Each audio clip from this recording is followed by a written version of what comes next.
Hi everyone, ఎలా ఉన్నారండి అందరూ? మీరంతా చాలా బాగుండాలని కోరుకుంటూ అయ్యమ్మాను. Welcome back to our channel. చాలా డేస్ అయిపోతుంది వీడియోస్ పోస్ట్ చేసి, 3 వీక్స్ పైనే అవుతుంది. ఈ మధ్య సరిగా కుదరడం లేదు.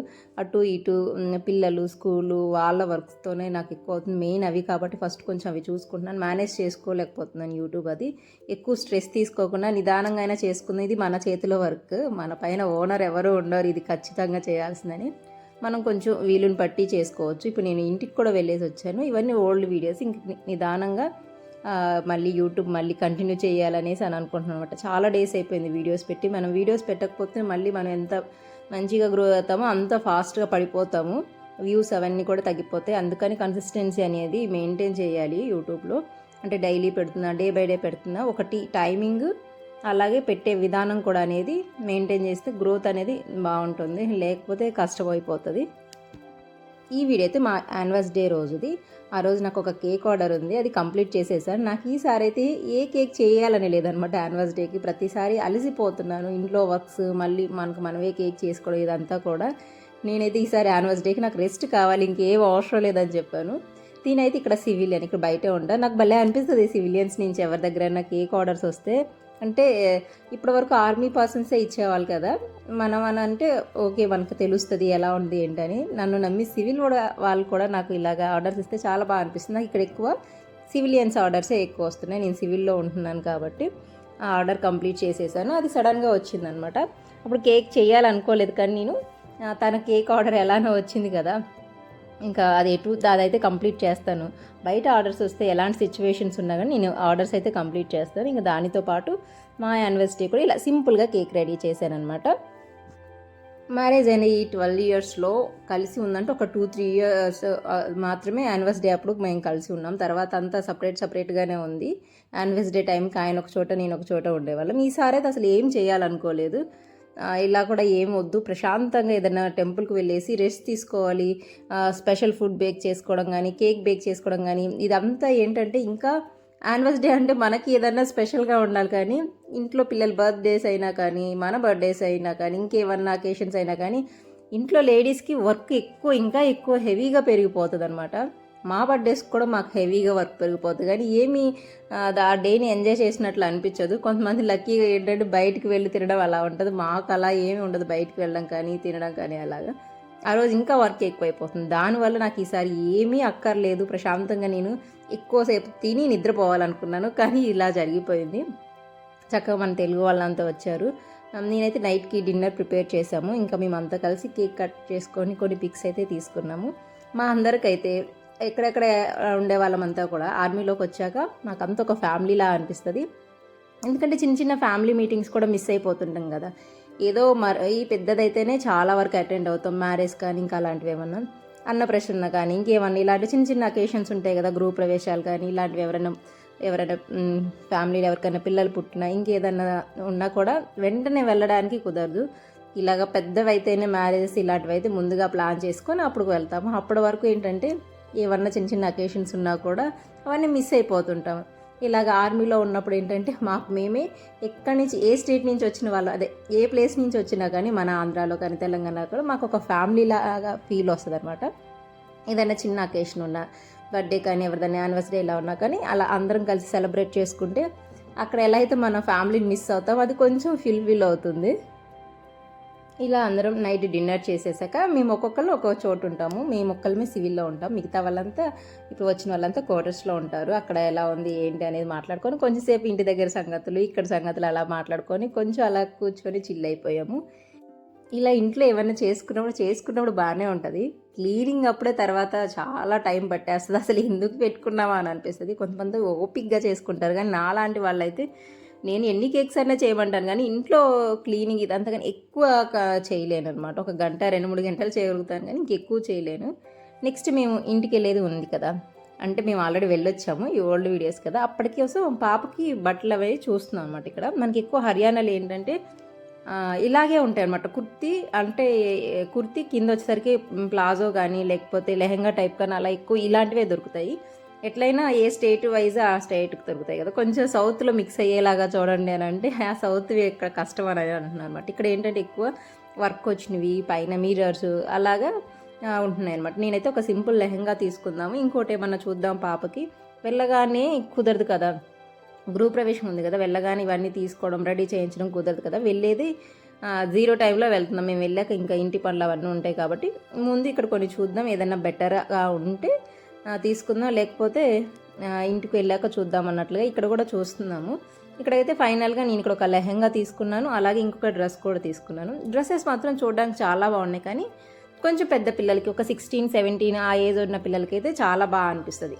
ఇక్కడ ఉన్న ఆప్షన్ ఏంటి తెలుసా, ఏదైనా మనకు ఒక డ్రెస్ నచ్చితే వాళ్ళకి మనం కరెక్ట్గా మెజర్మెంట్స్ ఇస్తే అవి వాళ్ళే మంచిగా ఫిట్టింగ్ చేసి ఇస్తారు. కాకపోతే ఫిట్టింగ్ అంత క్లీన్గా అనిపించలేదు నాకు స్టిచ్చింగ్ వచ్చు కాబట్టి నాకు అంత క్లీన్గా అనిపించలేదేమో, కానీ నార్మల్ వాళ్ళకి నార్మల్గా బాగానే అనిపిస్తుంది. నేను సైడ్ అది జిప్ అలా వేయించాను, ప్యాడెడ్ అవన్నీ వస్తాయి కదా, పాప చిన్నది కాబట్టి నేను అవన్నీ తీయించేసాను అనమాట. అదే పెద్ద పిల్లలకి దిగో మీకు చూపిస్తున్నాను కదా, ఇక్కడ మ్యానిక్యూర్కి వేస్తున్నాయి, ఎంత బాగుంటాయో డ్రెస్సెస్ వేసుకోవడానికి.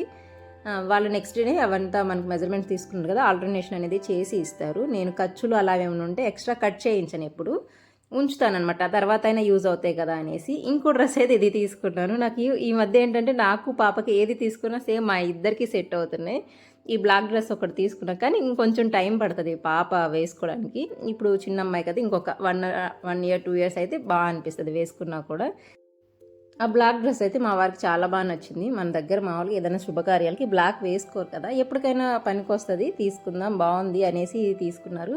అది కూడా దానికి స్లీవ్స్ అలా లేకపోతే మనం ఎంతవరకు స్లీవ్స్ అలా కావాలంటే వాళ్ళే స్టిచ్ చేసి ఫిట్టింగ్ చేసి ఇస్తారు. మీరు కూడా ఎక్కడైనా బయట ఇలాగ బట్టలు తీసుకొని ఫిట్టింగ్ అలా చేయించుకున్నప్పుడు ముందే చెప్పండి. రెడీమేడ్ వాటికి మనకి ఖర్చులు రావడమే తక్కువ వస్తుంది, ఎక్స్ట్రా తక్కువ వస్తుంది. తర్వాత దాన్ని మనం కట్ చేయించామనుకోండి, ఇవన్నీ ఎప్పుడో ఒకసారే వేసుకుంటాం కాబట్టి అవి తీసేస్తే మళ్ళీ ఫ్యూచర్లో కొంచెం టైట్ అలా అయినా కూడా ఇబ్బంది అవుతుంది. అదే ఖర్చు ఉందనుకోండి, మనం ఆ స్టిచ్ తీసుకొని మనం కంఫర్టబుల్గా మళ్ళీ వేర్ చేయొచ్చు అనమాట. కాకపోతే ఎప్పుడు వేసుకునేది కాదు కాబట్టి డైలీ యూస్ చేసేవైతే కొంచెం మన సైజుకి తగ్గట్టే తీసుకోవాలి. ఎప్పుడో ఒకసారి వేసుకునే కొంచెం ఎక్కువ సైజు తీసుకొని ఇంట్లో అయినా మనం చేసుకోవచ్చు స్టిచ్చింగ్ వస్తే, లేకపోతే బయటనే వేయించండి, కానీ ఖర్చులు కట్ చేయించొద్దు. ఇది వచ్చేసరికి ఒక బ్లాక్ డ్రెస్ ఒకటి తీసుకుని, అలాగే ఈ లెహంగా ఒకటి తీసుకున్నాను కదా, అదే అంటున్నారు, నాకు కూడా మంచిగా సరిపోతుంది. ఇప్పుడు ఏది తీసుకున్నా మా ఇద్దరికి సెట్ అయ్యేలాగా తీసుకోవచ్చు.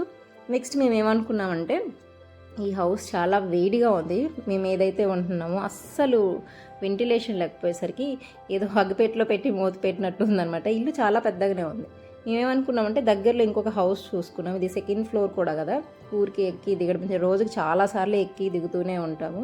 అందుకని ఇంకో హౌస్ ఏదన్నా చూసుకుందాము కొంచెం కంఫర్టబుల్గా ఉండేటట్లు, కొంచెం వెంటిలేషన్ గాలి వెళ్తురు అదంతా వచ్చేలాగాని అనుకొని వేరే హౌస్ చూసుకున్నాము. కాకపోతే వేరే ప్లేస్కి వెళ్ళలేదు. ఈ ప్లేస్ ఇంకా పిల్లలకి ఇప్పుడు అలవాటు అయిపోయింది. ఇంక ఎక్కడైనా ప్లేస్ చేంజ్ అయ్యామనుకోండి చాలా డేస్ పడుతుంది, అది అలవాటు అవ్వాలి. డేస్ కూడా కాదు, మంత్సే పడుతుంది. మళ్ళీ ఎక్కడ ఉన్నట్లు అనిపించదు. సేమ్ ఇదే సిచ్యువేషన్ మేము కలకత్తాలో ఫేస్ చేసాం. 1 year ఒక చోట 1 year ఒక చోట ఉండేసరికి అసలు మాకు అక్కడ ఉన్నట్లే లేదు. ఈ హౌస్ చూసుకున్నాం అనమాట. దానికంటే ఇది కొంచెం రెంట్ ఎక్కువ, ఒక 300-400. కాకపోతే ఇండివిజువల్ హౌస్ అనమాట.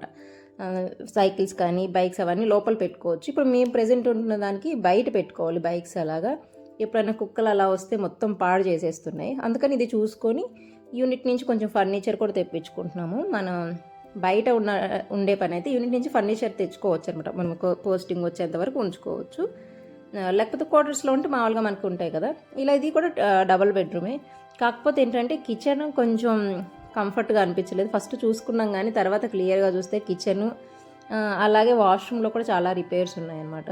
మనకి ఇక్కడ ఎవరు తెలియదు, మనం తిరిగి రిపేర్స్ చేయించుకోవాలనుకున్నా కూడా. ఇంకా అందుకోసం అనేసి మళ్ళీ అన్నీ తెచ్చిపెట్టుకున్నాక మా వారు వద్దులే ఇంకేదైనా బెటర్ హౌస్ చూద్దాము, ఇప్పుడు అక్కడ ఇబ్బంది అవుతుందనే కదా వస్తుంది అనేసి అన్నారు. ఇక్కడ ప్రెజెంట్ మేము ఉన్న హౌస్లో ఫర్నిచర్ అదంతా ఓనర్స్దే, కానీ వేడి ఎక్కువగా ఉంటుంది. కిచెన్లో అయితే అస్సలు వెంటిలేషన్ అనేది లేదనమాట. ఏదైనా కుక్ చేసినప్పుడు అలా కానీ బాగా ఇబ్బంది అయిపోతుంది. ఇంకా సమ్మర్లో అయితే అసలు చెప్పలేనంత హీట్ అయిపోతుంది అనమాట. బాగా ఇబ్బంది పడుతున్నాం. అందుకనేసి చేంజ్ అవ్వాలని అనుకున్నాము. కాకపోతే ఏ హౌస్ అయితే అనుకున్నామో ఇంకా అది మళ్ళీ సెట్ అవ్వలేదు. ఫస్ట్ అక్కడికి వెళ్తాం అనుకున్నాం కదా, కొన్ని సామాన్ అవి ప్యాక్ చేసాము. ఆల్రెడీ టీవీ అది తీసేసాము. ఇంక వెళ్ళి చూశాక కొంచెం ఇబ్బంది పడతామేమో అనిపించేసి మళ్ళీ రిటర్న్ వచ్చేసి నాకు ఒక ఆర్డర్ ఉంటే అది కంప్లీట్ చేసేసాను అనమాట. స్ట్రాబెర్రీ ఫ్లేవర్లో ఇలాగా హార్ట్ షేప్లో. పర్లేదు, కొంచెం నాకు ఆర్డర్స్ విషయంలో హ్యాపీగా ఉంది. అంటే అస్సలు రావు అనుకున్న చోట కనీసం 1-2 నేను కేక్స్ చేయగలుగుతున్నాను. ఇంకా హ్యాపీ ఇచ్చే విషయం ఏంటంటే, నేనున్న దగ్గరలో కేక్ కాస్ట్ తక్కువ అని చెప్పాను కదా, అలాగా ఉన్న ఏరియాలో కూడా నేను కేక్స్ మంచిగా చేయగలుగుతున్నాను. కాకపోతే నేను కలకత్తాలో చార్జ్ చేసేదానికన్నా కూడా ప్రతి కేక్ మీద ఒక 50 రూపీస్ తక్కువే నేను ఇక్కడ చార్జ్ చేస్తున్నాను. కాకపోతే బేకింగ్ మెటీరియల్ వచ్చేసరికి ఇక్కడ కొన్నా కూడా, నేను అంబాలాలో కదా ఉండేది, ఇక్కడ కన్నా కూడా కలకత్తాలోనే కాస్ట్ ఎక్కువ. అదొక కేక్ చేశాను. మళ్ళీ నెక్స్ట్ ఈ కేక్ కూడా చేశాను అనమాట. ఇది వచ్చేసరికి 1 kgలో బటర్ స్కాచ్ ఫ్లేవర్. ఈ కేక్ డిజైన్ అయితే ఇలా ఉంది. అండ్ కొంచెం అంటే సడన్గా వస్తున్న ఆర్డర్స్ కదా, అందుకోసం అనేసి నేను షూట్ చేసుకోలేకపోతున్నాను. ఆ నెక్స్ట్ డేనే మళ్ళీ ఇంకొక బ్రౌనీ ఆర్డర్ ఉంటే అది కూడా కంప్లీట్ చేసేసాను అనమాట. ఇదైతే 1.5 kg చేశాను. 1 kg ఏమో వచ్చేసరికి ఆర్డర్కి, అలాగే 1/2 kg ఇంట్లో. బ్రౌనీ టేస్ట్ అనేది సూపర్గా ఉంటుంది. ఎప్పుడన్నా ఇలా ఆర్డర్స్ వచ్చినప్పుడు పనిలో పని అయిపోతుంది అనేసి ఇంట్లోకి కూడా చేస్తారనమాట. రెగ్యులర్గా అయితే చెయ్యను. ఎంత టేస్టీగా అనిపించినా ఇవేవి హెల్త్కి మంచిది కాదు. ఎప్పుడన్నా ఒక్కసారి క్రేవింగ్ అనిపించినప్పుడు తీసుకోవడం తప్పితే రెగ్యులర్గా అయితే తీసుకోకూడదు. ఈ రెండింటిని నేనైతే వాల్నట్ బ్రౌనీ చేశాను అనమాట. అవెన్లో బేక్ చేసేసి నెక్స్ట్ ఇంకొక ఆర్డర్ ఉంటే అది కంప్లీట్ చేసేస్తున్నాను. నేను నార్మల్గా ఒక 3-4 కేక్స్ లేకపోతే 2-3 కేక్స్ కానీ ఇలాగ డబుల్ ఆర్డర్స్ ఉన్నప్పుడే అవెన్ యూస్ చేస్తున్నాను. నార్మల్ టైంలో గ్యాస్ మీద బేక్ చేస్తున్నాను. ఎందుకంటే ఇక్కడ ఏంటంటే మాకు పర్ యూనిట్కి మామూలుగా అయితే 4 రూపీస్ ఏమో ఛార్జ్ కదా, 7 రూపీస్, ఒక్కొక్క చోట 8 రూపీస్ అలా ఛార్జ్ చేస్తారు. యూనిట్ కౌంట్ చేస్తారనమాట. ఎన్ని యూనిట్స్ యూస్ చేస్తే మనం అన్ని 7 రూపీస్ అనేది పే చేయాలి. ఇప్పుడు లైట్ బిల్ కూడా ఎక్కువ అవుతుంది కదా, ఇంకా అందుకోసమని నేను ఎలక్ట్రానిక్ మషిన్ వాడతాను. ఇప్పుడు బీటర్ వాడతాను, అదే స్టిచ్చింగ్ కోసం అనేసి మషిన్ వాడతాను, బీటర్ వాడతాను. వీటన్నిటి కూడా బాగా అయిపోతుంది. ఎక్కువ ఉందనుకోండి మనకి అవెన్లో పెడితే కలిసి వస్తుంది అనమాట. అంటే ఒకే టైంకి 2-3 ఐటమ్స్ బేక్ చేసుకోవచ్చు. ఇలా సింగిల్ ఆర్డర్స్ అయితే నేను స్టవ్ మీద పెట్టేసుకుంటాను. లేకపోతే ఎక్కువ ఆర్డర్స్ ఉన్నాయి అనుకున్నప్పుడు అప్పుడు అవన్నీ యూస్ చేస్తానమాట. తర్వాత ఈ వాల్నట్ బ్రౌనీ కూడా ప్యాక్ చేసేసి, ఇది కూడా సివిల్ వాళ్ళకే, బయట పాప వాళ్ళ ఫ్రెండ్ మామూలు ఒకసారి వచ్చినప్పుడు మన ఇంటికి బ్రౌనీ చేసినప్పుడు టేస్ట్ చూపించాను అనమాట. ఆ బాబు వెళ్ళి వాళ్ళ అమ్మకి చెప్పాడు ఆంటీ బ్రౌనీ బాగా చేస్తుంది అనేసి. ఆ రోజు నాకు ఆవిడ ఆర్డర్ ఇచ్చింది. చాలా బాగా నచ్చింది, మంచి రివ్యూ వచ్చింది బ్రౌనీకి అయితే. నెక్స్ట్ టైం కూడా తీసుకుంటామని చెప్పారు. ఈలోపు నేను మళ్ళీ వాక్ కంప్లీట్ చేసేసి ఇందాక క్రమ్ కోటింగ్ చేసి లోపల పెట్టిన కేక్ని ఇప్పుడు తీసి ఫైనల్ ఫినిషింగ్ చేసి ఇది కూడా డెలివరీ ఇచ్చేసాను. ఈ వీడియో అయితే మీకు నచ్చిందని అనుకుంటున్నాను. వీడియో నచ్చితే తప్పకుండా లైక్ చేయండి. Thank you for watching. మళ్ళీ